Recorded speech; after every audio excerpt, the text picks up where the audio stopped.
Hey, just like that, I'm live. Look at that. See? I still can do it. I can get things done when I need to. That's right. What's up, everybody? How's it going? How you guys doing there? Wow, there's a lot of people already here in the chat, sort of checking out what's going on. I appreciate that. You guys are pretty dang awesome. I haven't done one of these in a good minute, so I kind of wanted to do one today. So how the heck are you guys doing? As you guys get in here, please like the video, share it out. I would appreciate it. It means a lot to me. What's going on? I see a lot of cool people in here. Enrico, Neverland, how's it going? Hellspawn, I appreciate you guys coming in here. Like the video. I see there's a lot of dislikes already, unfortunately.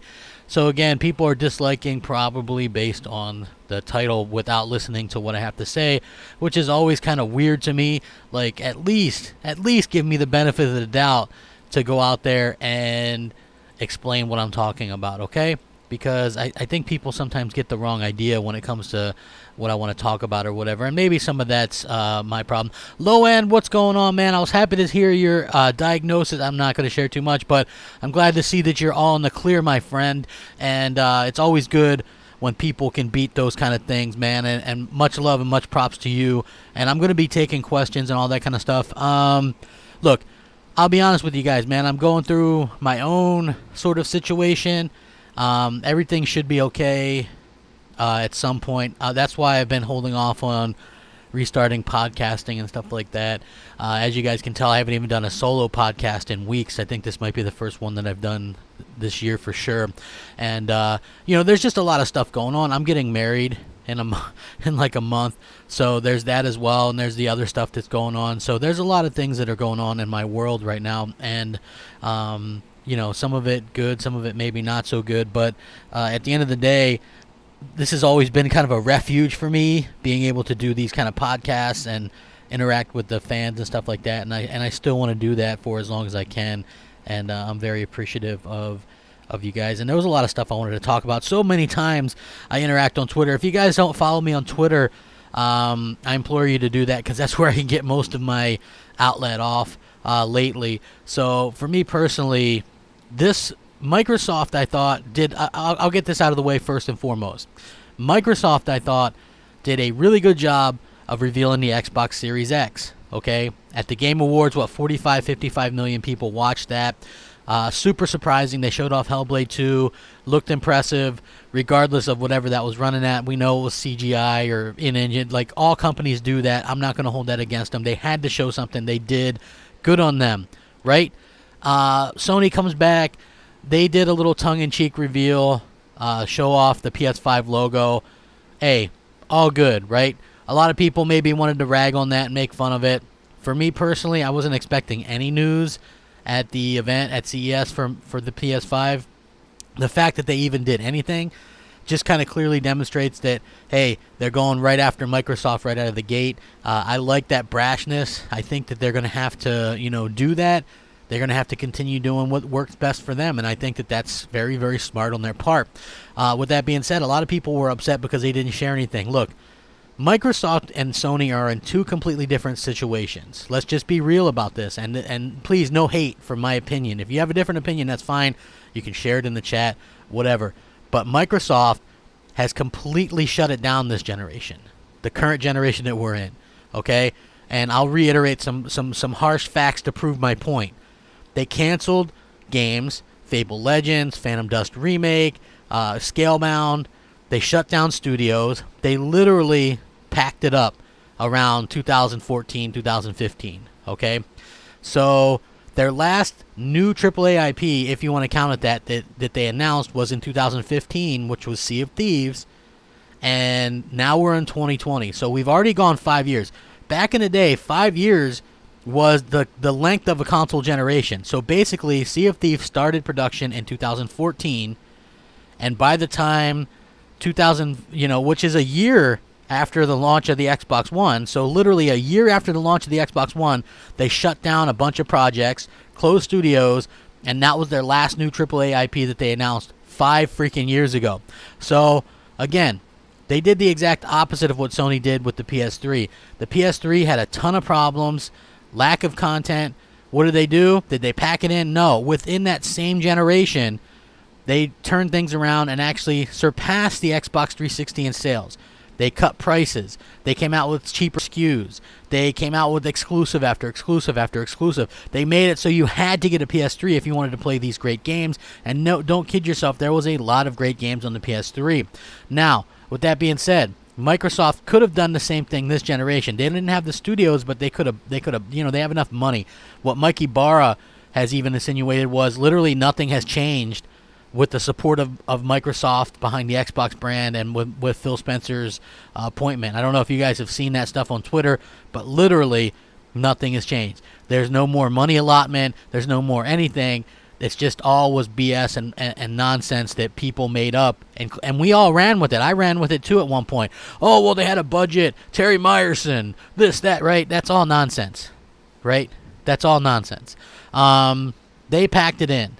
Terrible generation, okay? I don't think anybody, if you can deny that or dispute that, then you're probably like talking to you is like talking to a brick wall. There's no disputing the fact that they have had a terrible generation. They've done some things right. I think Game Pass, things like that. You might point to the Xbox One X. I look at the Xbox One X as a failure, you know, because for multiple reasons, okay? People will go, well, power matters. Power does sort of matter, but I think it mattered a lot at the beginning of this generation because you had a PS4, which was more powerful than the Xbox One, but still $100 cheaper. So that's why power mattered then. The Xbox One X, powerful machine, can play games that look really, really good, but Microsoft dropped the ball on the first-party content. So you have a console that's $550 with the tax, and it's basically just a multi-plat machine. And the funny thing is, the more and more games that have come out recently, the more and more almost parity there is, right? Where you can't even tell a difference, okay? As these developers get more and more into checkerboarding and things like that, why would you checkerboard one and not the other? So you have an instance where both are being checkerboarded. Stuff like Rage 2, which was 1080p, 60 frames per second on both, I think, Borderlands might have been similar on the both, or Borderlands 3. So you had more and more games. Assassin's Creed are very similar on both. So you had a situation where, you know, both these are getting similar type of looking games. If you switch back and forth between them, it's almost indistinguishable. There's a handful of third-party games that really took advantage. I think Red Dead Redemption 2 being one of them, being that it was native 4K on the X. And then you have the Xbox exclusives. So the Xbox One X will have been alive for 3 years, only 3 years, by the time the Xbox Series X releases. And in that 3 years' time, there's only going to be 2 games from Microsoft first party that really took advantage of it. And those 2 games are Gears of War 5 and a Forza game. So in 3 years, they're going to manage 2 first party AAA type games that take advantage of that console. That's my worry going forward with the Series X as well. I'm sure it'll have more, but if you look at the stuff that's coming out this year on the Xbox One, it's all like cartoony stuff. Tell Me Why, Bleeding Edge. You have some kind of Microsoft Flight Simulator, which for some reason Xbox fanboys defend this. Like, this is a teaching tool that's going to go to flight schools and stuff like that. I understand that PC people like it. I'm not knocking it for that, but it's not like a game, like a game that people were really asking for, especially console gamers. You know, you got Battletoads, you know, these cartoon type games, okay? Those aren't really taking advantage of the Xbox One X either. So again, this year we have games that are coming, but nothing that's really taking any kind of advantage of the hardware that we have. So that's a little bit unfortunate. Hey, what's up, everybody? As you guys come in here, please hit the like button. I'm going to answer questions. I'm on a different page right now, you know, reading something, but I'm going to come back to this. If you guys could get me up over 100 likes, I'd appreciate it. I really appreciate what everybody does and support me and stuff like that. Like I said, if you want to support your favorite YouTuber, a simple like on the videos helps out. It helps algorithms and stuff like that. Eric the Beard, I see you. Says, blows my mind all the Xbox clowns saying that Sony is hiding when in reality they're still selling PS4s and PS4 games. Okay, so yesterday on Twitter I posted this. There's a lot of PS4 games still coming out, okay?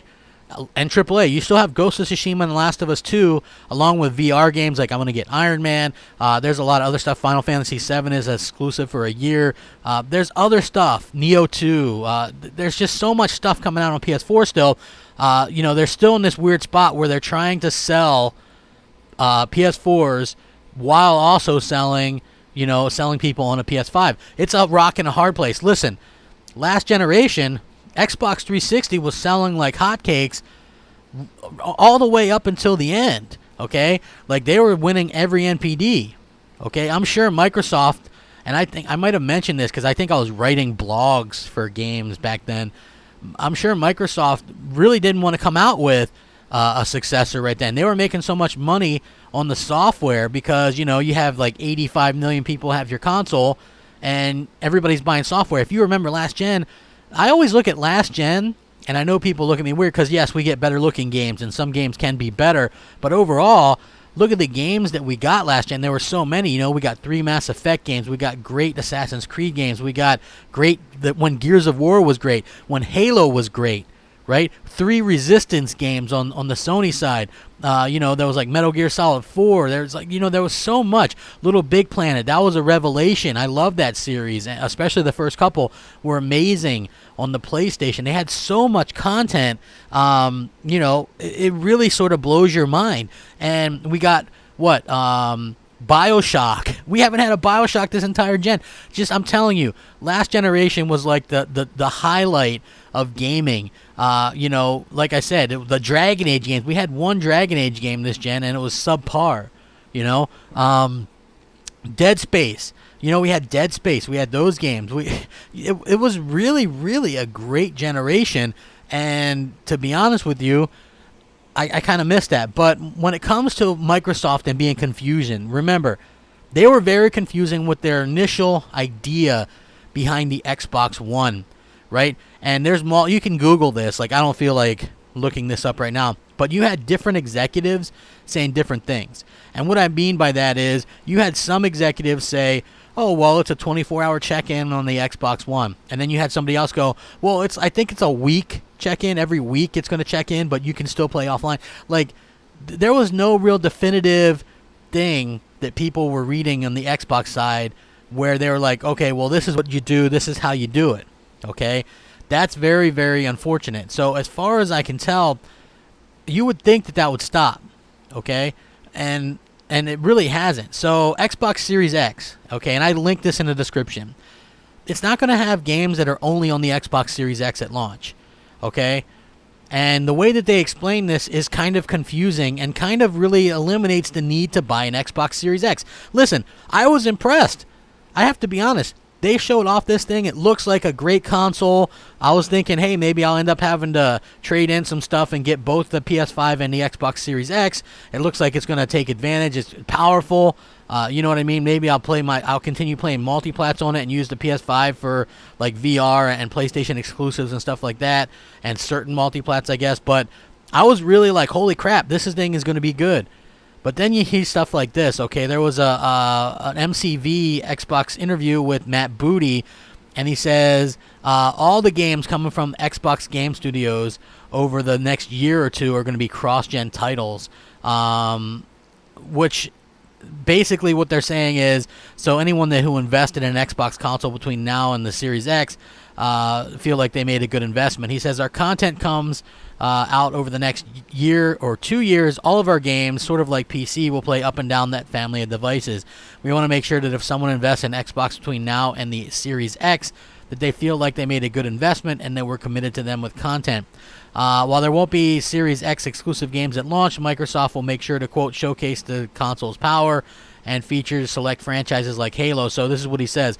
Our approach is to pick 1 or 2 IP that we're going to focus on and make sure that they're going to launch of the console, taking advantage of all the features. And for us, that's going to be Halo Infinite, which is a big opportunity. It's the first time in over 15 years that we'll have a Halo title launching in sync with a new console, and the team is definitely going to be doing things to take advantage of that. So, for me personally, they're basically eliminating any need for me to rush out and buy an Xbox Series X because it's going to be supported on the base Xbox One. I could break out and replace the hard drive in my launch Xbox One and play Halo Infinite on that if I wanted to. And that to me is a big problem. Yes, you're going to have people talk about stuff like scaling. There is no more UWP. That's dead. So anybody that was arguing about UWP, well, guess what? That's completely dead. There's absolutely no need for UWP anymore.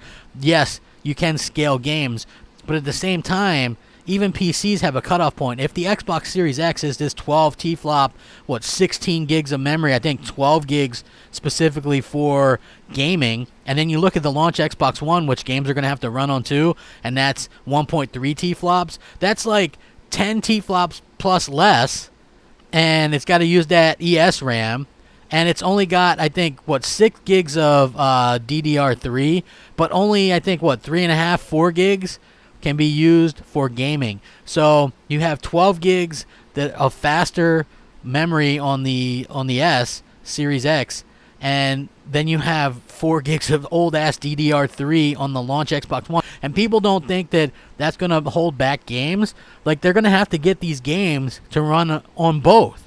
Okay? Look at the problem with Halo Reach. This was an old game, and yes, it's running multiple engines, but that launch Xbox One was the problem. The memory, the lack of memory, and you can't launch it on one without the others. I'm sure they could have launched it for the X and PC, right? But then what about those launch Xbox One people? This is the problem that I'm talking about.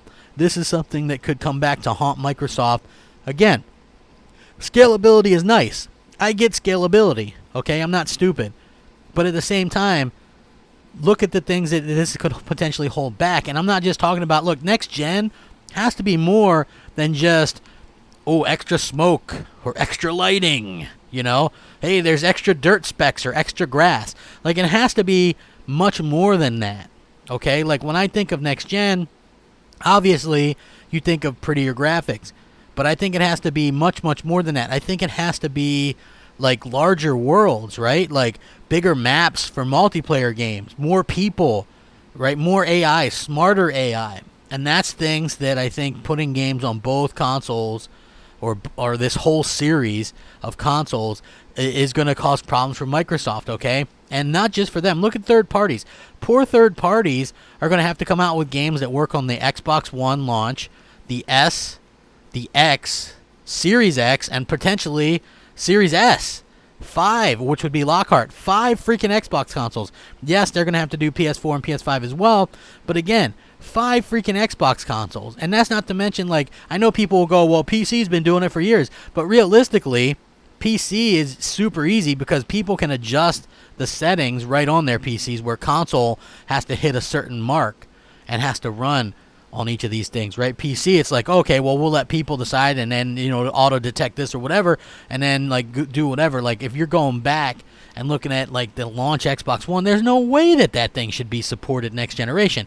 Absolutely no way that should be supported. I'm sorry, I know people might go, oh, well, I just got this or I just got that. I understand that, but it's like, man, Microsoft didn't feel compelled to support the console they had. Why do they feel compelled to support it now? You know what I mean? That's sort of my thing, right? They damn well didn't support the Xbox One for years now, so why worry about it at this particular time? Now that the generation is over, right? Like, that's just an honest fact. It doesn't make any sense to me that they're all of a sudden, oh man, we better support this. We got to get some support going for this thing. For me personally, it doesn't make any sense. It just goes to show you that they really don't know kind of what they're doing, and this is a little bit of a problem in my opinion. Hey, as everybody comes in, I appreciate you guys, man. Almost up to 300 on this, just a random podcast. Please hit the like button, get us over 100. Rock Dog says you don't have to worry about Xbox, just go with Sony. Well, I'm getting a PS5 at launch, right? Like, there's no doubt about that. I definitely am getting a PS5 at launch, and again, that's not because of, I trust Sony, okay? Like, this is something maybe that's a little bit newer to me, and some of you Sony guys might know this a little bit more. But I trust Sony, what they're doing with their exclusives. If you look at what Sony's been able to accomplish over their 4 generations, maybe they don't start the best, but they finish, and they have great exclusives throughout. And I think that's something that buys them credibility, and it buys definitely that hope. You know, and when you look at what Microsoft has done, they haven't earned that yet. What's up, Rich of Cucumber? I appreciate you coming out. Please share the video, like it, all that kind of good stuff. EDM says he'll dream to have a PS5 Switch Pro. Well, listen, if the Switch Pro does become a thing, I think that'll be cool, man. Hey, I did see the Mikey Barra thing. Listen, I like Mikey Barra. Me and him kind of go back and forth, but it's always just something of a fun time, in my opinion. You know what I mean? It's just something that, hold on. Enrico says there is not a big install base of the Xbox One console to justify the strategy. I really do appreciate that. I agree with you, right? So I think that what's really going on is, I don't know how many people still have a launch Xbox One, but that came out in 2013, folks. We are now we're in 2020, and this thing almost is launching in 2021. That's almost 8 years of of Xbox One. Like, you can upgrade, you can trade stuff in. You don't have to be stuck in the past. I think what Microsoft has to do is just eventually cut the cord and not worry about what people are doing. If you look at what Sony's doing, right? Sony's going sort of an opposite direction, and I'm sure they're going to have some cross-gen stuff, but they've already said they want people to switch over. Right? They want people to sort of, be able to switch over, and they want people to switch over at a record rate, and they're going to have exclusives only on the PS5. If you look at that Godfall game, I believe that's only PS5 and PC at this point. So you got to have games that sort of take advantage of what they're doing. I think that it's something that, again, and I'm reading this MCV article, right? So this is what they said. This is what Matt Booty says. He says, we frankly ask if the Master Chief and Xbox Game Studios are ready to go toe-to-toe and compete with Sony this time around. In reply, Booty immediately acknowledged the huge role that Sony's first party has played this generation. He says, first of all, Sony's done a fantastic job across the board in terms of what they've done, building an audience, selling consoles. Obviously, a number of amazing, great games that have come out of the first-party teams. I try to stay away from framing things as head-to-head bout with Sony. So right away, he's trying to downplay head-to-head, right, for whatever reason. He says, instead, I think it's just up to us to focus on three things. First of all, we need to deliver on the promises that we make, which that would be a first. So if we say a game is going to ship at a certain time, we've got to get that done. We just need to get better at executing. So, again, publicly, they're saying, well, we need to hit our release dates. Booty is basically saying he did oversee the delay and then canceled Minecraft Super Doofic Graphics Pack, but maybe it just goes to show the platform wants more of its own titles out earlier in the Xbox lifespan. Matt Booty continued, actually. He says, we need to make sure that we hold the bar high on quality and that we're releasing games that we can be proud of and that fans can be proud of as exclusives. So while Matt Booty isn't keen to make this out as a head-to-head, most Xbox fans will be measuring the games against Sony, and any pride will come from being at least in parity with PlayStation. So again, this is something that a lot of people talk about. People go, oh, well, it's console war nonsense or whatever. It's really not, okay? And people might go, oh, well, why are you going to compare it to Sony? I don't want games that are like Sony or whatever. But don't they at some point have to offer, like, I think when you think of Sony AAA exclusives, the term quality immediately jumps out at you. And when you think of Xbox exclusives, quality just doesn't really leap out at you, in my opinion. Okay, I'm not really sure what they can change about that, but they have to change that kind of culture where people go, oh, well, it's an Xbox game. Like, listen, when you think of, like, if they announce something, okay, so Hellblade will probably be a decent game, or Hellblade 2, Halo, even the worst Halo got an 84 meta, which was Halo 5. So you can probably bank on the extra time and stuff getting somewhere in the mid-80s. So that's going to be okay. And the Forza games always get like 80s and, maybe low 90s. But what other stuff? I think it's the other stuff that's going to be keenly important for Microsoft going down the line, right? Because let's be honest.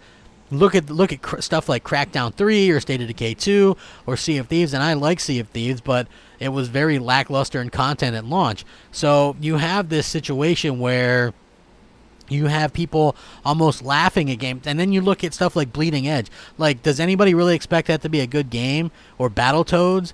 Like, people are literally laughing at this stuff, you know? Like, Grounded, okay? Like, nobody cares about this. This stuff is so lackluster, it's almost a joke at this point, and I think Microsoft has to get that out of that mentality out of there. They got to get that, you know, people think Xbox games are bad, and they have to really do a better job at getting people to realize that, hey, not all of them are bad, but also not all of them, you know what I mean? Like, not every game that they release is Halo, Gears, and Forza, because that's something that they're stuck with as well.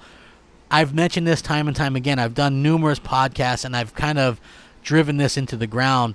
But look, the reason why Sony can get away with releasing a Gran Turismo every generation, and the reason why they can, you know, release a God of War even though they completely changed this newer one and it was like the most amazing experience, or an Uncharted or what have you, is because not only do they release these games, and not only do they release, you know, great games, like, but they release new IP. You know, they have the Horizon Zero Dawns and the Death Strandings and the Days Gones, and, you know, they release these new things as well, and they released a smaller, like, I'm not against AA. I know a lot of people think, oh, well, Crapgamer hates AAs and indies.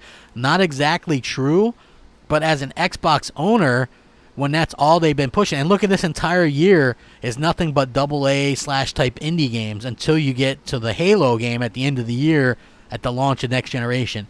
Literally, you go 15 months from Gears 5 to Halo Infinite, and that's unbelievable to me that you have to wait 15 months for a exclusive AAA game from Microsoft. Like, to me, it's just unbelievable, okay? And you have these Xbox fans, and I'm not saying all Xbox fans are bad or like this, because I really appreciate the Xbox fans that stuck with me and go, oh, I understand what you're doing. You're not just blindly hating. It cost me subs. It cost me views. It cost me so much. And at the end of the day, a lot of people go, well, Crapgamer switched to PlayStation for views or for subs. Like, I had 60,000 subscribers based on me being an Xbox fan, right? And hyping up Xbox. In what world would it make sense for me to flip and then think I would do better? Like, some of these Xbox fanboys that come at me with that argument really makes me think that, you know, the level of intelligence just isn't there, because that was never going to work. That would never work. I wasn't having problems with any of that stuff. People would abandon you if you switch like that, but I couldn't. It was making me sick to my stomach. You know, people are like, should I buy an X? I get that every single day. Hey, crap, should I buy an X? You know, and I'm telling, what should I say? You know, well, at the end of the day, it was giving me an ulcer. You know, I was sick to my stomach. Like, here I am hyping up this console, and I don't even believe in the thing anymore. I wasn't even playing it hardly, because there was nothing really exclusive. Yes, if you wanted to play some third-party stuff better, sure, but could I recommend it at $550? Heck no.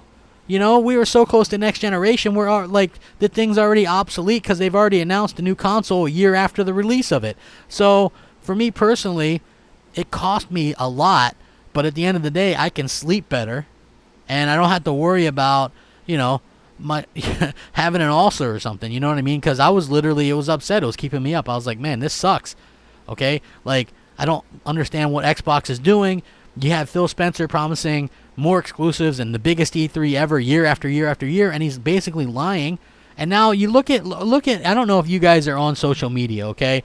But hold on, I see. Oh, let me answer this real quick. Everybody hit the like button. I appreciate it. Trust me, nobody's going to be as honest or as real in one of these type of podcasts than me. And that's not a knock on anybody in particular, but this is just me 100%. Gaming for Days Raw says Microsoft should just release the Xbox Series X next year with Hellblade 2 and another next-gen exclusive. I wouldn't mind that, but I think they would lose out big time. He says Microsoft should focus on ending this gen strong with Halo Infinite, with the Xbox One X version of the game being the best version. Have Series X 2021. I think the idea is to have it to launch alongside the PS5. The problem is, if you can get all the games and play them on your launch Xbox One or the S or the SAD or the X, it takes away that need to get the new console. So that's a bit of a problem. You know, so it's one of those things. No, man, hey, listen, my feelings aren't hurt.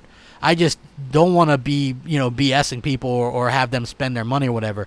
Rich says, have you seen the PS5 9.2 teraflops leak? It's outdated after all. Well, listen, Rich, I did a video somebody anonymously sent me specifications saying that the PS5 was 10.25 T-flops or something like that. I don't know what to believe at this point, so we'll have to wait and see. But I think that when you look at the difference, I guess there's a difference between like NVIDIA T-flops and this T-flops or whatever. I'm not really that guy, but I think the PS5 and the Xbox Series X both are aiming to do 4K 60 with like ray tracing and stuff like that, so I think they'll both be fine. I just think it's really going to come down to what individuals want, and for me it's games, right? Like I love VR, I like PlayStation exclusives. Look, the Spider-Mans, the God of Wars, that kind of stuff, that really sort of is what it's all about. Honey Elizabeth says the Last of Us game of the decade. Exactly, right? Like, you knew that no Xbox game was going to win that. How bad do you think Xbox is going to lose next generation? Listen, I think Xbox Series X will do better in North America next gen than the Xbox One did. But, and I stress this very, very much, no matter what YouTuber you go to, right? I would say that, any YouTuber that's telling you that the Xbox Series X is going to beat the PlayStation 5 in sales is, probably off, just crazy or something, right? Like, just if you think about it, okay? PlayStation is a name recognized worldwide. Gaming for Days says, keep up the good work, bro. Stay strong. I appreciate it, man. Gaming for Days, you've been awesome, man. You DM me sometimes on Twitter, and I definitely appreciate that, man. I appreciate the donations and stuff. Thank you so much. But anybody that really thinks you could be, and I think the Xbox Series X is going to do good for Microsoft, right? But it's not going to outsell the PS5. It's just not, right? It's not going to happen. And the reason being is you have to remember that the Xbox brand almost doesn't exist in anywhere but the UK and the US and like Canada. So again, you have PlayStation, this nationally, worldwide recognized brand. And, I don't know what they've sold even in Japan, but it's like 5-10 million units. That's a place where Microsoft won't even sell 1 million. So you got to look at, and there's places like Germany and Australia. These places are PlayStation strongholds. They're not going to, and people in America are going to buy PlayStation. Yes, Microsoft might close the gap with the Xbox Series X because I think there's believe it or not, in North America, I think there's only 3 or 4 million difference, where PlayStation 4 has like 4 million more than Xbox One. But again, I would assume that it's going to be close again next gen here. But, again, worldwide, Sony just absolutely dominates the market. So people have to keep that in mind. And I think Xbox is going to do really, really good next gen.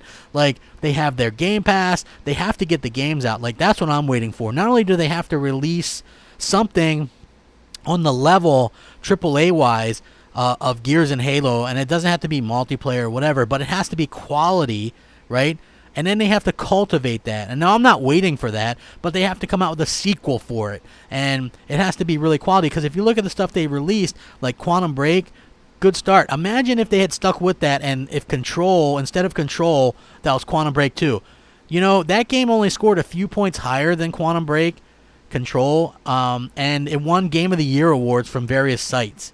Microsoft, that could have been Quantum Break 2. But Microsoft doesn't cultivate their IP. They don't believe in their own IP, and that's a bit of a problem. And that's what I kind of was talking about when it comes to what Microsoft has kind of dropped the ball with.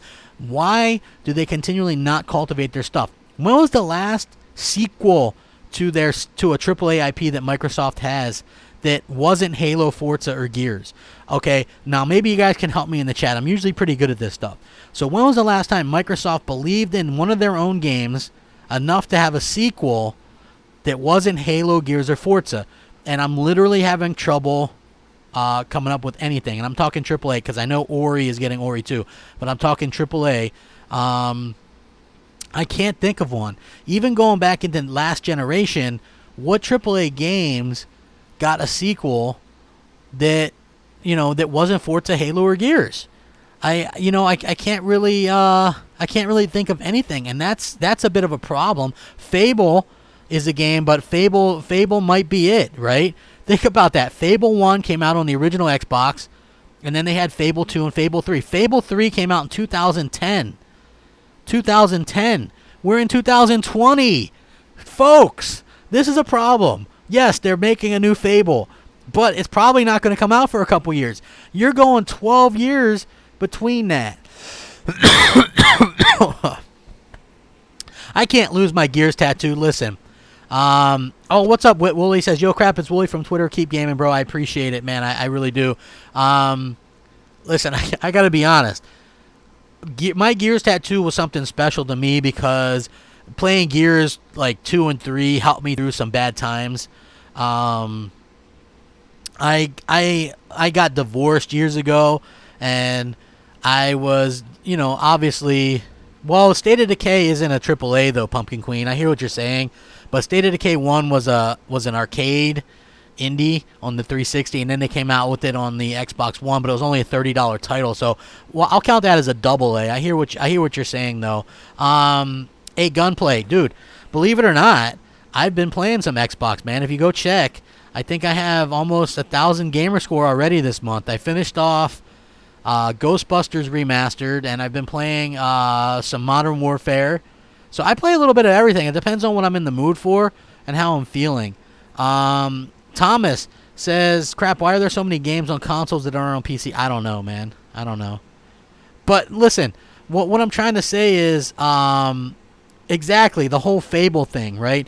Like, if you look at it, Fable was an original Xbox game. Fable 2 was maybe one of my favorite RPGs of last gen, and then they rushed out Fable 3.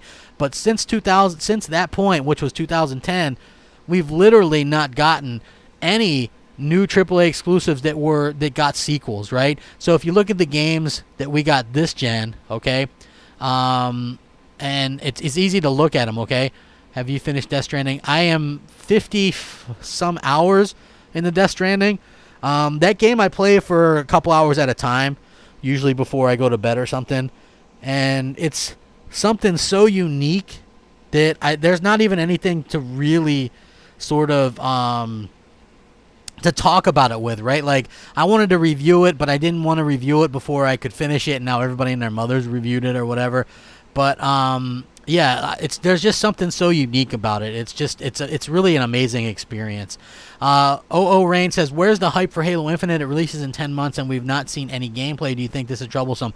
Well, it's troublesome if they don't show anything until E3, because I feel like we should probably be seeing something, right? It doesn't make sense why we haven't seen anything. But again, maybe not, because think about it this way, okay? And this is just me keeping it as real as I possibly can, thinking from both sides of the spectrum. And as you guys join in, please hit the like button. Maybe we can get up to 200 likes. We've got 350 people watching. I would appreciate it. So think about this. Sony hasn't announced anything that's coming to the PS5 yet. I mean, we saw some Godfall stuff, but that's not Sony first party. What's Bluepoint making? Are we getting Horizon Zero Dawn 2 at launch? Are we getting Gran Turismo at launch? Like, we haven't seen any of that stuff, okay? But they're going to show it off at their event and then release it. So I'm not too concerned about Halo not getting anything yet. I do think that there still is a little bit of time, and there's some time to hype. Enrico says, crap, I am worse than the mules at collecting loot in Death Stranding. Yeah, it's difficult, but I got to say, I'm happy that I took it slow with Death Stranding, because what you guys don't understand if you haven't played it is other people can impact the world, and people leave like little like ways for you to cross things or whatever. So it actually is very helpful, and has helped me tremendously to do things and maybe cut some time off some things to do that. So it's a game that's not for everybody, I admit that. But I do think that it's something that that's worthwhile playing if you want to play something different. Robert says, when are you going to be back on Crossfire? Listen, I explained this earlier. If you guys are just joining me, there's some stuff going on in my life, some good, some bad. I'm getting married in about a month. But there's also a troublesome health problem that I'm not really going to get into. It's nothing super bad that I can't overcome. It's just taking time, and I have the itch to podcast, and I'm going to bring back Xbox Nation. It's not going to be called Xbox Nation, and there might be new panel members, but it's going to be good. And I might drop in and do Crossfire still, and M&C is still a thing. If you guys didn't know, Sully, he picked up a job that doesn't end in time, so we're working around that. M&C will still be a thing going forward, just probably not for a couple more weeks.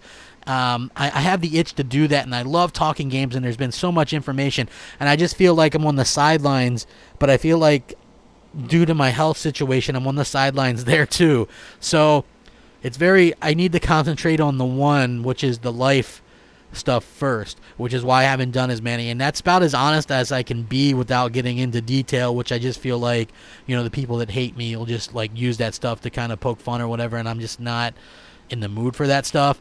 So for me personally, I fully intend to do a big thing. I want to take back what's mine, man, like and I want to do a great podcast, and it's going to be have people of difference of opinions, maybe a Nintendo person and a Sony and an Xbox, and just a good kind of chat between people, not people that are just going to agree with each other about how great Xbox is or how great PlayStation is or how great Nintendo is, right? It should be points of views from different people, respectfully able to agree or disagree with each other, and I think that's the most interesting and fun podcast that there can be, and so that's what I'm most interested in doing, and so that's what I'm going to bring back. I 100% will be doing that. PlayStation Greatness says you signed the pony contract. I mean, as a joke, right?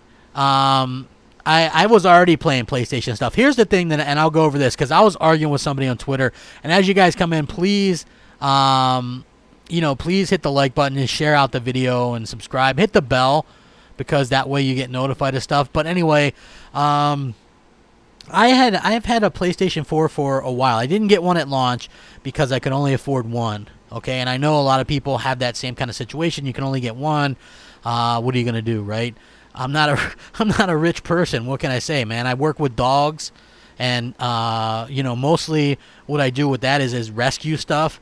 And mostly how I make my regular money is a lot of people, when you rescue an animal and somebody adopts an animal, they need training for the animal, and that's where dog training, that's how I kind of make my money, okay? But the problem is, a lot of times people don't have a lot of money, but the option, this is the thing that I face as a person, okay?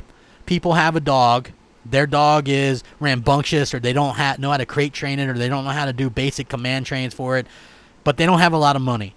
So their options are this: get rid of the dog, right?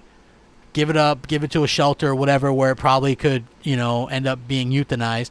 Or I could train the dog and get it under command and just do it on a sliding scale fee or no fee sometimes, as it were, okay? So sometimes my job, a lot of people do jobs that they hate. My job is a job that I love. But a lot of times when you do a job that you love, you don't get paid a lot for it, folks. So sometimes I don't make anything, okay? That's about as much as I can put out there.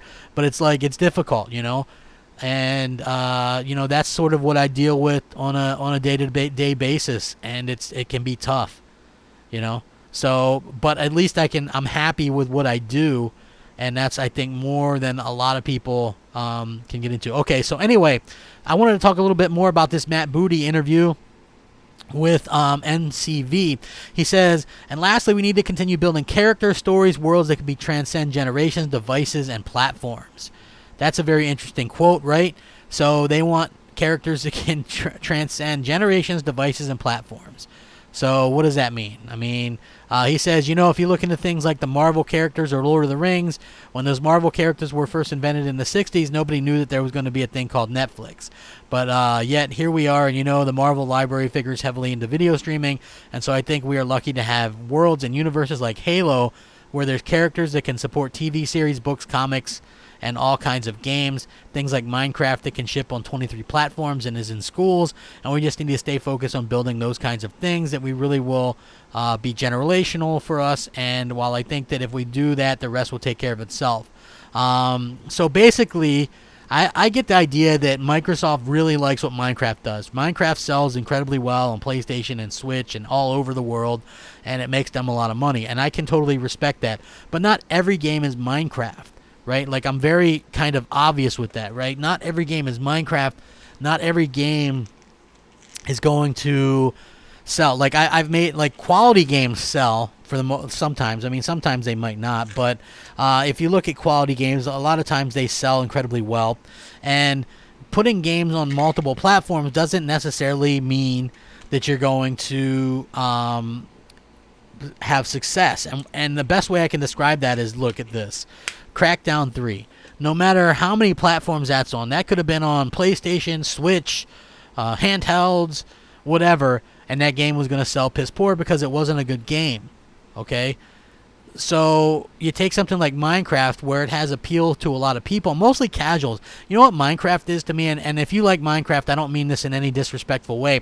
Minecraft is the Nintendo Wii of video games. Like grandmas and grandpas and little kids and, you know, everybody in between can play that game. Okay, so that's something that has a mind of its own.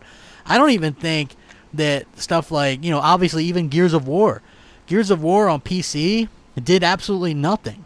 You know, I think that just because you put your games on multiple platforms doesn't ensure success at all, in my opinion.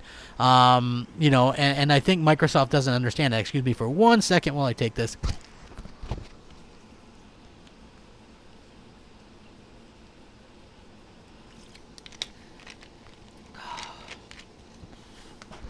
Oh yeah, just took some medicine. Anyway, yeah, so it doesn't necessarily ensure success. Also, anybody that was looking to think that Microsoft was going to acquire more studios or new studios or whatever, it doesn't look like that's going to be the case going forward. Hey, let's get up to 150 likes. I would appreciate it, guys, as Matt Booty kind of handles that as well. So, acquisition. Basically, is Microsoft going to acquire any more studios, or are they set? Now, for me personally, hearing that they're pretty much set with studios, a little bit disheartening, because we already kind of know what we're going to get from some of these studios. It really leaves very few surprises. Okay, what are some studios this could surprise in a AAA way? Ninja Theory potentially, the Initiative, of course. Playground Games is AAA, but outside of that, we kind of know what we're going to get. So let's run it down real quick. We have 343. They're going to always do Halo. The Coalition looks like they're going to continue on with Gears, although I wish they would just reboot it or try something else first. But okay, Coalition is going to do Gears. Turn 10 is going to do Forza Motorsport. Playground Games is doing Fable and Forza Horizon. Mojang is doing Minecraft, which is a multi-plat series. You look at, what is that, Undead Labs. They're doing like State of Decay. They're going to continue doing State of Decay stuff. That's, you know, AA size or whatever. They're going to make another State of Decay game. You look at In Exile. They're doing that kind of hybrid stuff, you know, that Wasteland, AA, over-the-top RPGs and stuff like Bard's Tale. I can't imagine them branching out to do, like, AAA stuff. You have Obsidian. They could possibly do AAA stuff. They're right now, you know, they did Outer Worlds, which a lot of people liked. I haven't played it, but a lot of people like that game. And, you know, they're doing that small game Grounded, which looks terrible, and supposedly starting on a new RPG, but that could be few and far between. You know, you got, you know, a good 4 or 5 years probably before you see that. You look at Compulsion Games. They might make a AAA, but let's be real. The 2 games that they've made so far, you know, weren't exactly world beaters. Okay, so you had We Happy Few, which was pretty bad, and then you had, what was that, Contrast, which was like, I think, a PlayStation game or something. It was like a side-scrolling indie type game. So again, and then you also have Double Fine, which does stuff that's usually AA. You know, and they are doing Psychonauts 2, but that's a multi-plat, and I would kind of consider that AA anyway. But you know, again, so there's very few that can come out there and surprise us. So to hear them say, he says, we may or may not acquire more studios down the road. He says, but I think that we hit a point where we had gone through a phase of adding new studios, and that's a lot of work to make sure that we get the studios on board correctly, that we make sure that everyone feels secure. Every studio has its own culture, their own way of thinking. We put a lot of energy into making sure they understand that the culture will be preserved. They'll be unique. We've done enough of that now. We just need to shift over to working on the games. He says then there's a whole separate process to make sure that they have the right resources, that they're well supported. So it's really just been to make sure that we're being deliberate about both phases, because I think that we could Not that we would do this, but we could just keep going and buy more and more studios, and then maybe wake up one day and realize, like, wait a minute, we need to focus on making games. We need to keep the end goal in mind, which is to make sure that we have a steady slate of games. When he asked what a steady slate of games was, he said the capacity to deliver, say, a game every 3 to 4 months, which is our goal, which goes a long way to explain the previous comments on shipping at a certain time.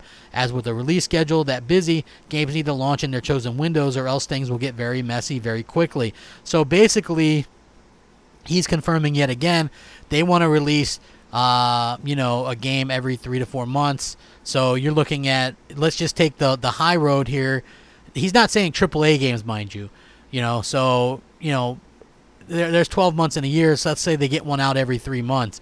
You would have to assume that maybe only 1 or 2 of these are AAA and the other 2 are AA. Or if they only do it every 4 months, there might only be 1 AAA and 2 AA. Okay, so I think they're gonna have to like figure that out. And then when you have this scheduling stuff, I know that they claim that they have like the ability to sort of do what they want or whatever. But I still think you have to report and have some kind of release date, because he's right. If you miss your release date, doesn't that cut into the next game's release date? And that could be very, very bad, because people, when they play these games and, there's all these type of stuff going on, you really kind of get that idea that it could be messy and it could be bad. I honestly, if you ask me, if you go, hey, CG, what do you think Xbox is going to have in the AAA exclusive department for the next 2 years? And I think it's pretty obvious what they're going to have. Halo and more Forza, right? Like anybody that was expecting, like Hellblade 2 is still years away. Everwild, I don't even know what the hell that is. Is that is it a AA game from Rare? It just started production, but I still think you're 3 or 4 years away from that. And is it a games as a service online game? Like if it's a games as a service game, that immediately doesn't pique my interest, because I was hoping Rare would go back and do something unique and single player, or maybe co-op, but not a games as a service type of game again. Because while I liked Sea of Thieves, I really want to see them do something completely different. So I think we're going to see, for the first couple of years of next gen, exactly what we saw this gen. Halo, Forza, Gears, State of Decay, small indies and stuff like that. And, is that something that people are going to be okay with? I think that's something that we have to sort of look at and kind of question going forward. You know what I mean? Like, are we okay with that as fans? Like, for me personally, I like AAA games. That's not to say I only like AAA games, but I want to see them release games that, really take advantage of the hardware. And when you look at the stuff like Grounded, or even look at, I know a lot of people really liked Outer Worlds, but graphically, from what I've seen, that's not very impressive. And I also think that maybe teeters on the AA sort of thing, right? Like where I don't know if it's fully voice acted everything, but that almost seems like a AA type of game to me. But it just really kind of depends on what they plan on doing. He says, this is what Matt Booty says about the creative process. Now, again, I've been on record as saying Sony does a fantastic job of staying out of their developers' business. What I mean by that is developers are allowed to develop what they want, kind of do what they want, and I enjoy that, right? I think it's very smart. Let developers have their freedom. And now Microsoft in the past didn't do that, and I am happy to see that it looks like they're doing that. But again, you have to wonder how much is actually still going into that, because look at what the games are going to be doing. Like, look at Bleeding Edge, for instance. Like, that game has been in development for, 4 or 5 years, off and on. And, if you guys don't know how development works, a lot of these studios will pitch ideas to different publishers, and then publishers either bite on them or they don't. Okay? So you have to believe that they probably pitched this idea to multiple people, multiple publishers, and nobody was interested. Okay? That's a bit of a problem. And with that being said, Microsoft, in desperate need of any kind of exclusive content, was like, hey, we'll take it, but this game is going to have a ton of microtransactions. Like, going into next gen, I think there needs to be less microtransactions from these big first-party games. If you look at Sony's games and Nintendo games, there's add-ons and stuff sometimes, but the egregious microtransactions, just aren't really there. And, you know, I kind of like that approach, right? Like, one of the big things that turned me off Gears of War 5, well, there was a lot of things, but one of the bigger things was microtransactions for, like, animations.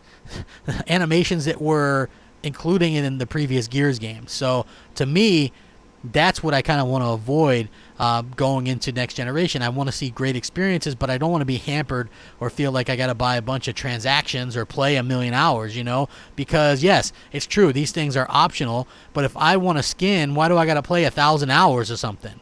Right? Or pay money. Like, it doesn't make sense. Like, make these things more accessible.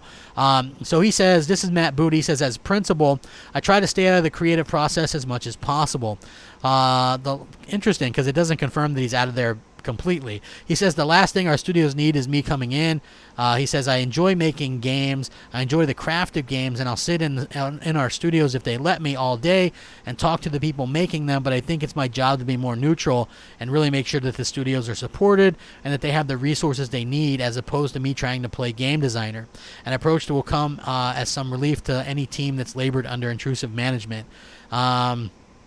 So he's not pushing his personal take on games, but he's instead bringing a wide variety of feedback tools and things like that. He says, now we're fortunate that we have a lot of ways that we can check on the progress of a game. We have very sophisticated user resource groups inside of Xbox at Redmond that's available to test games to get people to come in and play them in a very systematic, scientific way so that we can measure the progress. He says we also have a number of people with 10, 20, 25 years of experience that will play things along the way to start to give us an opinion. And then we also work with journalists and people that can come in and say, hey, compared to other games like this, here's how I think this one's shaping up. And he says, I'd much rather work with groups that give feedback on the games and make sure that I'm supporting them to build the game that's in their head and see their vision through, because the last thing they need is an executive coming around and playing game designer. So I like this idea, but it is very interesting to see how, how they're kind of pulling some of this stuff off. Like, I understand that a lot of them have multiple studios and stuff like that, but at the end of the day, I feel like maybe they should say, hey, how about doing something realistic or something? Like, I get that you have some kind of freedom, but why not say, hey, they have all these IP, why not go out of their way and say, hey, you know what, Ninja Theory? What do you think if we were able to get a Thor license? Could you guys make a Thor hack and slash game? Because if you think about it, Marvel and Spider-Man and Sony have a thing, and Marvel and Nintendo with Ultimate Alliance 3, they have a thing. Why, some things like that. Like, I think Microsoft needs to think out of the box a little bit more, and I think that would be fantastic, because they haven't been able to do that for a very long time, and I really do hope that they decide to kind of change things up going into next generation. Ice Queen Gaming, hey, what's up? I appreciate it. Hey, I don't think Xbox is spying on anybody anymore. I don't even think that anybody has a Kinect anymore. I think I have one at my old place or something like that, but it's not even hooked up. And I do hope that, I hope that Microsoft kind of learns from this generation, but I really do think that what Microsoft has to do is, make sure that they have people excited for the future. You can't just hold off until you're a year away and then show stuff. You have to do stuff sooner. Rich says, I think scaling games from Xbox One to Xbox Series X is a bad idea that would hold back games. Hey, I agree, and this is what this video was all about. Vitaly, what's up?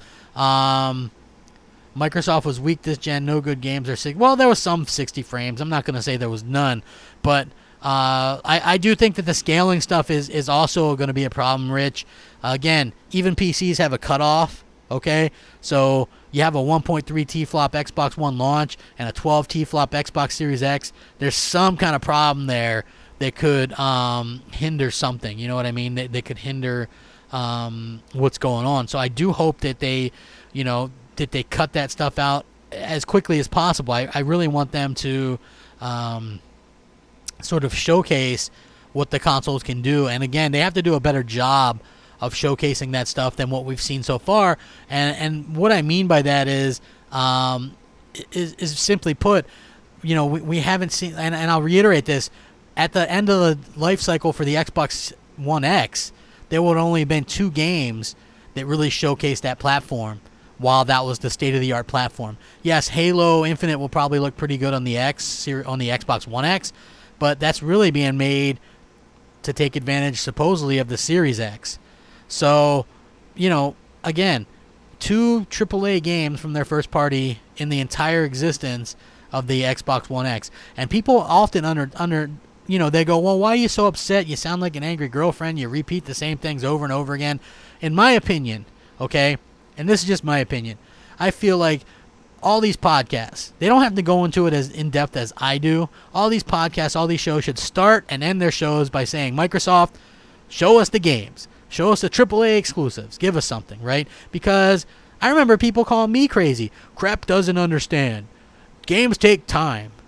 But then we saw that Hellblade got shown off without really being anywhere near complete. And the same thing with Everwild. So they're willing to showcase games. That's all people are asking for. Show us something that, that can really, really take advantage of the platform. And I think that's what Microsoft needs to do. And I hope that they really do a good job with that. I hope that that's something that that they can really take advantage of. I just, for me personally, I've been burned this generation by Microsoft. Like, if you look at it, okay, Gears of War 5 was a good-looking game, and, 6 T-flops of power, Xbox One X, right? We all know, whatever, it's all good. But we see that, and then you look over, and what was the best-looking game of the year? It was Death Stranding, and, that was confirmed. Okay, like, the people at Digital Foundry said Death Stranding looks like a next-gen game. And that's on a PS4 Pro, which is far less powerful than an Xbox One X. So why is it that stuff, even on a base PlayStation 4, like God of War or Uncharted 4, Horizon Zero Dawn, why is it that those games look so much better than the games on Xbox One X? That's a serious question. Like, is that a skill thing? And then if you look at, I've looked at some recent interviews that PlayStation developers have made, like Corey Balrog and some of these guys, and they say, well, we look at when we make a game as this epic, huge experience, right? We want these to be great, huge experiences, and I think that says it all, man. They're really going out of their way and making games that really like survive, that really thrive, and that really impress people. When you look at these things, it's like this in real life, man. When you see somebody in real life, no matter who you are, you might be, a shallow person or not. You might be a really good person that likes personalities. But, like, when you meet somebody for the first time, probably the looks is the first thing that you take into consideration. When it comes to a game, I think a lot of us are like that, right? There's been a handful of decent indie games that I've liked this generation. But to be honest with you, would I've liked, God of War if it would have been 8-bit? Probably not. That's not my thing. So for me personally, I'm just saying that it makes a lot of sense that that Sony like looks at it that way. Hold on, I see some interesting stuff. Yeah, it's talent. I agree. Again, I think Microsoft managed to pick up some pretty decent studios and stuff like that. But at the end of the day, I really do think that it's just one of those things where, I just feel like Microsoft studios aren't nearly as talented. Again, if you look at the top 5 studios on Sony's side, and it's like Naughty Dog, which I don't think anybody touches, and then of course you have, obviously, you're going to have Insomniac Games and Sucker Punch and Sony Santa Monica and Polyphony Digital. Like, they have some really, really, really talented, even Sony Bend, really, really talented studios. And then you look at Microsoft's side, and you might say their top 2 studios are Coalition and 343. And the only thing I can say about them is their cover bands so far. Like, they haven't really done their own thing where it super impressed me, or where I was like, oh man, that's absolutely incredible, and this is their top tier talent. I haven't really, like, the souls of those games, I would say more in Halo, have been sucked out. It's more corporate to me when you play Halo nowadays, whereas Gears, I mean, Rod is still there, but I think that maybe they're too caught up in a certain like a political correctness or something. So that's the big difference for me. Whereas I think Sony's developers are kind of allowed to do what they want, and I think you could tell that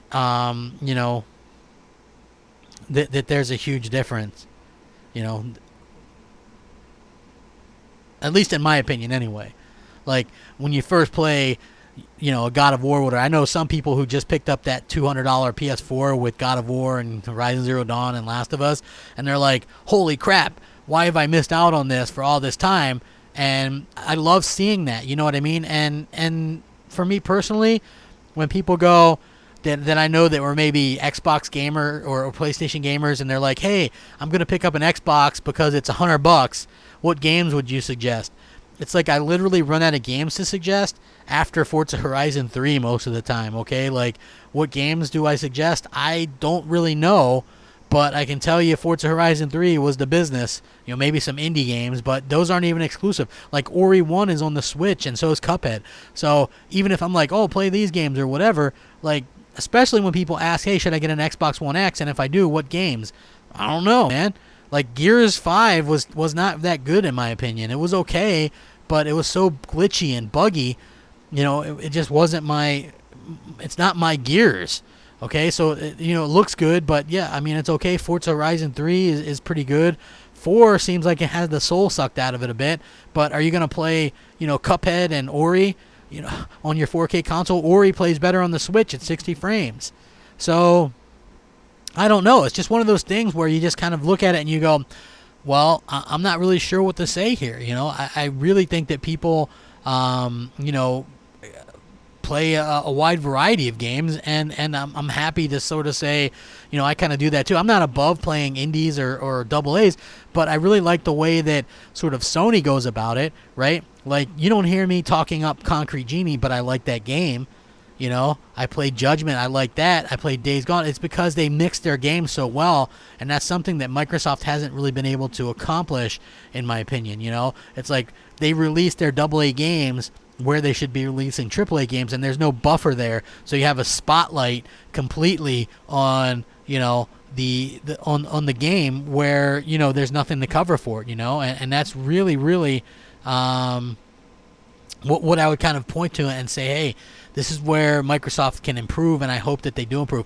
If you guys got any questions, please ask them in the chat. I would be happy to get out there and talk. Well, like, here's the thing. About the Gears campaign, right? They were like, oh, it's got RPG elements. The only RPG elements in that game were upgrading Jack, the robot, right? And the open world skiff elements, those seemed very tacked on to me. T-Rock says, have you seen Salty playing Death Stranding? Last night he said he was so wrong about the game. Listen, this is what I'm saying. And most people will go, oh, well, this person's a flip-flopper or that. Like, and I don't say that at all about anybody who tries something. And this is what I tell people yesterday, because people wanted to throw stuff up that I've made mistakes over my life. And I've always apologized and been first to say, hey, I messed this up, or I messed up here. I shouldn't have done that. My bad. I don't care. I don't mind admitting when I was wrong, because I'm a human, and that's one thing all humans have in common. We all can be wrong or screw up, and I think that's, something that people forget, where, everybody wants to shove it down your throat when you mess up. But anybody who's the same or thinks exactly the same right now on January 10th, 2020, as they did January 10th, 2015, they haven't lived. They haven't grown. They've wasted their life, okay? Everybody can change their opinion. Like, I didn't like VR. Go check it out. I made fun of VR. Then I tried it, and now I love it, okay? Does that mean I flip-flopped? No, it means that I kind of just formed my own opinion before I tried it, and then I tried it, and I liked it, okay? That's perfectly fine. You're able to go out of there and say, well, this wasn't for me at one particular time. Listen, as I've gotten older, I've come to enjoy the single player games more. Okay, for me, the perfect game is, a 15 to 20 hour single player game.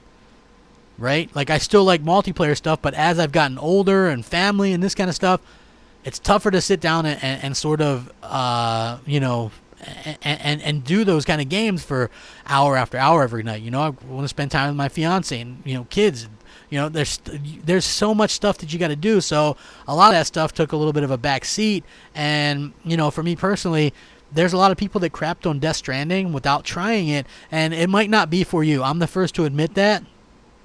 Hey, that game might not be for you. But it's one of the most unique, interesting games that I've ever experienced, and I think that it's something that if you get a chance to play it, try it.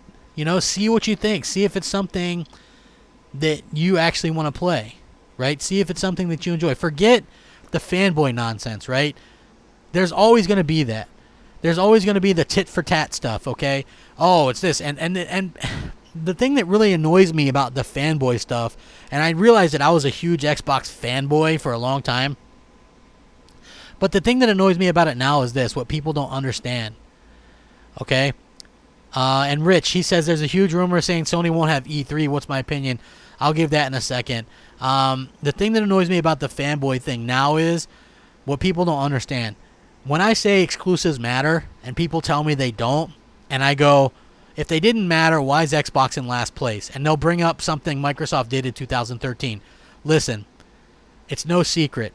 Out of Nintendo, Sony, and Microsoft has had the worst first party, the worst exclusives, the least exclusives of the generation. Right? If it wasn't exclusives, then why the hell is Xbox in last place? Okay? Again, Xbox has the most power with the X. They have the least expensive console with the S, or the SAT edition, I think the $150, $199. They have Game Pass. They have Play Anywhere. They've got game gifting. They've got Elite controllers. They've got all this great stuff, all this supposed great stuff that hasn't helped them at all. They're in last place. So it has to be the exclusives. It absolutely has to be. When you see people buying those PS4 bundles, right? And it's got Horizon Zero. You know, you got Game of the Year nominees and winners in these boxes. And then you look at Microsoft and they're, you know, pitching another Forza game on there or something, you know. Microsoft just does not have the software. And I'm sorry, the stuff that's coming out, nobody's dying to get an Xbox to play Bleeding Edge or Battletoads. It's not happening, you know. But people want to play The Last of Us 2. They'll buy a console that's about to be obsolete in 6 months to play that game because it's that damn good. Do you understand the difference? Nobody's going to pick up an Xbox One X to play Flight Simulator, damn it. I'm sorry. It's not going to happen. You know, nobody wants to play Tell Me Why. They're not going to buy a $300 Xbox to play that. Or Grounded. Hell, they're not even buying an Xbox to play Gears of War anymore. Okay? And putting that game on PC, all that did was ruin the franchise. You know, you didn't disable crossplay. I'm sorry. Like, honestly, I see Xbox. This is the problem. There's Xbox fans that are very, very intelligent. They're like Dirk Griggity. You guys know him, right? He used to do Xbox Nation with me and stuff like that. He admits that Xbox had a terrible generation, and he's very hopeful for next generation. That's a very smart take, right? Intelligent take. Because he admits the problem, and he admits that Battletoads looks like crap, and that Bleeding Edge ain't it, son. You know what I mean? This is the problem. But the real problem are the ones that carry around these list of games like Flight Simulator and Battletoads and Tell Me Why and Grounded and, you know, and Bleeding Edge, like these cartoony little indie and AA games, and they have them in their profile, and they're like, oh man, look at these great games, or Gears Tactics, and they don't realize Gears Tactics isn't even launching day and date on Xbox One. It's launching on PC, and then they're like, yeah, we'll bring it to Xbox eventually. Like, how is that even fair?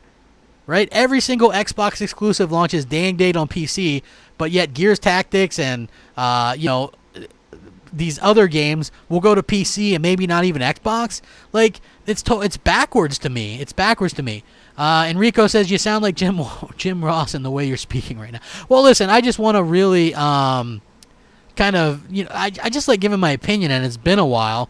So, yeah, Crazy Folks says, I miss the old when Xbox fans had bragging rights. Well, listen, I was talking to, I think it was Jabari. He was a big PlayStation fan. Me and him used to go back and forth early on. And he goes, I hope next gen brings back You know, I hope next gen brings back, you know, debates on YouTube, right? And if you think about it, that's a very interesting thing to say. Okay? Debates. You guys remember debates on YouTube? A lot of people used to debate, you know, PlayStation, Xbox. And it was a good fun for the first few years, and there hasn't really been any lately. And you know the reason why there hasn't been any lately? Because I thought about it too. Even when I was an Xbox dude, I was like, people used to ask me, they're like, hey, go debate this person or go debate that person. And I really thought about it. And then when you think about it even more, you just go, how the hell can I even win that or even get in, have any points? Xbox is last place. They haven't had any exclusives. They haven't announced a new AAA IP since 2015.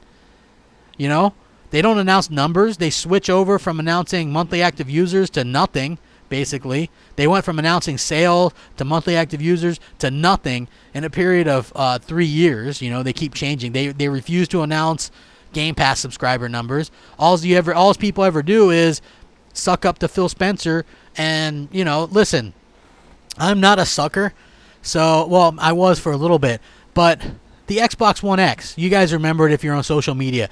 Greenberg and Phil, they hold the chip that says 4K, and everybody switched their logos over on Twitter to the Scorpio logo, right? I did it. Everybody was really, oh man, 4K, X going to give it to you. Well, we fell for that for 2.5 years, but we didn't really have anything to show. A Gears and a Forza, and now people are falling for it again. Okay, how intelligent is that? Here's the Scarlet chip. It says 8K, guys. Do you guys really think that thing's running 8K? What are we gonna, another Halo and Forza?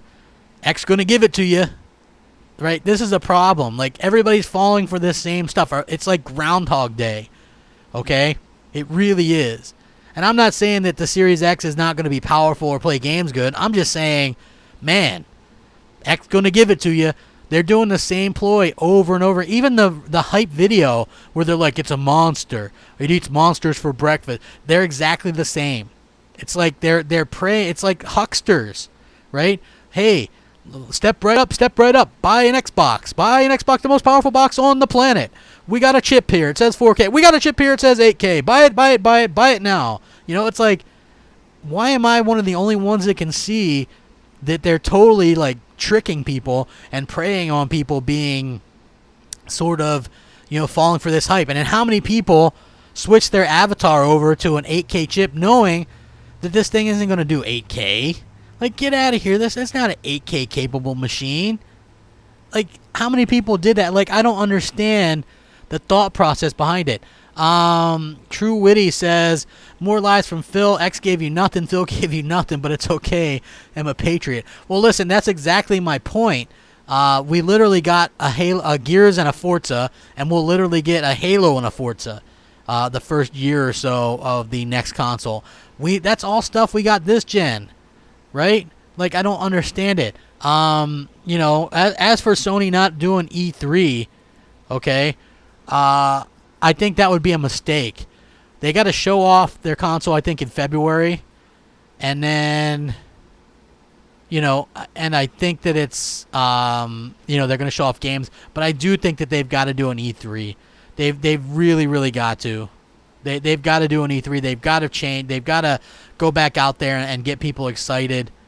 And I think that that's something that they will do. So I don't know if I buy that they're not going to do E3. I hope that they do it. Listen, Brian, he says it's called marketing crap. Every company does it. But I get the whole idea of marketing, but doesn't that seem a little bit redundant to try and fool people the same way twice within a 2-year period? Like, to me, that just feels a little bit disingenuous. I don't know. Bash Brian says, do you think they are saving all the exclusives for next gen? No, I don't think they have anything ready. You know, Mega Cloud said it's cool crap. Just wait till E3 2020. Exactly. Hey, listen, Chris, if Sony's not going out there with an 8K chip, holding it in their mouth, going, PlayStation going to give it to you, I'm good. Do I think the Series X will have games like God of War, Detroit, and Uncharted 4? No. I'm interested to see what the Initiative does. And I'm interested in the Fable game because some artwork leaked on that, and it looks pretty good. So, yeah, I'm very interested to see how they come out with it and how they react, man. It's like Forza's going to always look pretty good. Halo's going to look pretty good. Like, I want to see something new, though, you know, something new in AAA. So, I guess we'll have to wait and see how that works out. Hit the like button, everybody. I'm kind of back doing this thing. I enjoy doing these shows, but I got to get up out of here. Please hit the like button. Let's get up over 200 likes. I would appreciate it. You know, you guys are awesome. We're almost at 200 likes. Hold on. TLR9 says, crap, if Sony doesn't attend E3, it still won't matter. They'll show off the PS5 at their own event and show trailer for new games. I agree 100%. Maze Rage says, it's Brian, the PlayStation guy from Twitter. Keep up the good work, crap. Looking forward to the PS5. It's going to be a good year for gaming. This is going to be a great year for gaming no matter what. Hey, I'm looking forward to Halo. It just sucks that I got to wait till the end of the year for it. But in the meantime, there's, Ghost of Tsushima, The Last of Us 2, Iron Man VR, Cyberpunk. There's a lot of great games coming out, so I'm excited for it. Hit the like button. Let's get up over 200. Rack them up. You guys all have a fantastic day. I'm going to be back. Thank you so much for coming out and supporting the channel. Check out Crossfire tonight. Peace out.